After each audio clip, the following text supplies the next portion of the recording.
മാഷക്ക് ഓർമ്മയില്ലേ എന്ന് ചോദിച്ചിട്ട് മൂപ്പരുടെ കഥ പറയുകയാണ്. 7ാം ക്ലാസ്സിൽ പഠിച്ചിരുന്ന സമയത്ത് എന്തോ എഴുതി കൊണ്ടുവരാൻ പറഞ്ഞത് ഈ കുട്ടി കൊടുന്നില്ല, അവൻ എഴുതി കൊടുന്നില്ല.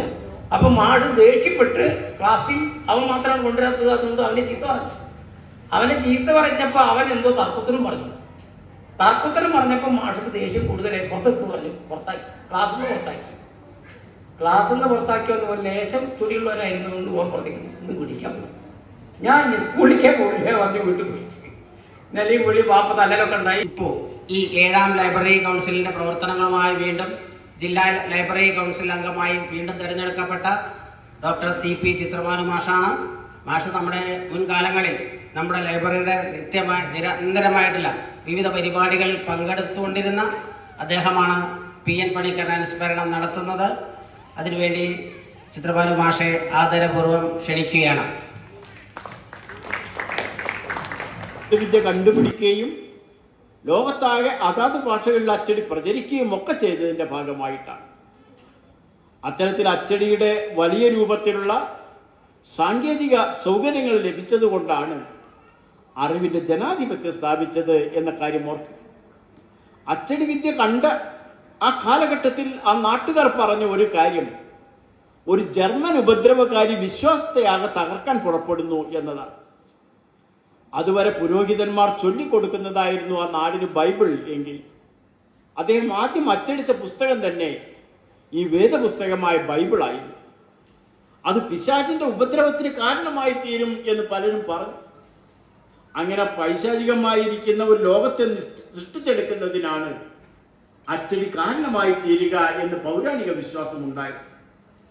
അതുകൊണ്ട് ഗുട്ടൻബർഗിനെ പിശാചിന്റെ സന്തതി എന്നും ആ യന്ത്രത്തെ പിശാചിന്റെ ഉപദ്രവവും എന്ന് വിശേഷിപ്പിച്ച കാലത്തിൽ നിന്ന് ഇന്ന് നാം എത്തി നിൽക്കുന്ന കാലം നിങ്ങൾ നോക്കുക. ഇന്ന് നാം എത്തി നിൽക്കുന്ന കാലത്തിനകത്ത് അച്ചടിക്കപ്പുറം പുതിയ പുതിയ സാങ്കേതിക വിദ്യകൾ കടന്നു വരുന്നു. ആ സാങ്കേതിക വിദ്യകളെ വേഗത്തിൽ സ്വാംശീകരിക്കുന്ന ഒരു പുതിയ തലമുറയിൽ നമ്മുടെ മുന്നിലുണ്ട്. അതുകൊണ്ട് ഇന്ന് വിവേകം നേടുന്നതിന് പുസ്തകങ്ങൾ മാത്രം വായിച്ചുകൊള്ളണം എന്നില്ല.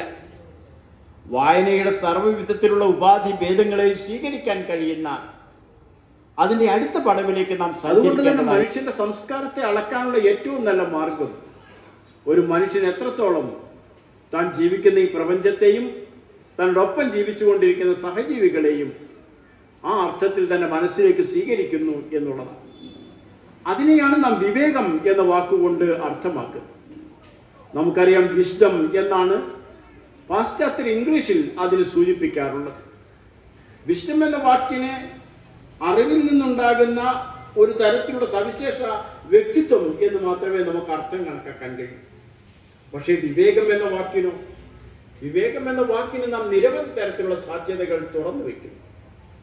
5 വയസ്സായ പഞ്ചമിയുടെ കൈ പിടിച്ചുകൊണ്ട് കയ്യങ്കാടി ചെന്നപ്പോ ആ കുട്ടിക്ക് അവിടെ പ്രവേശനം കിട്ടിയില്ല. പക്ഷെ അന്ന് അവിടെ ഇരുത്തിയായിരുന്നു. അദ്ദേഹം പോകുന്നുള്ളൂ.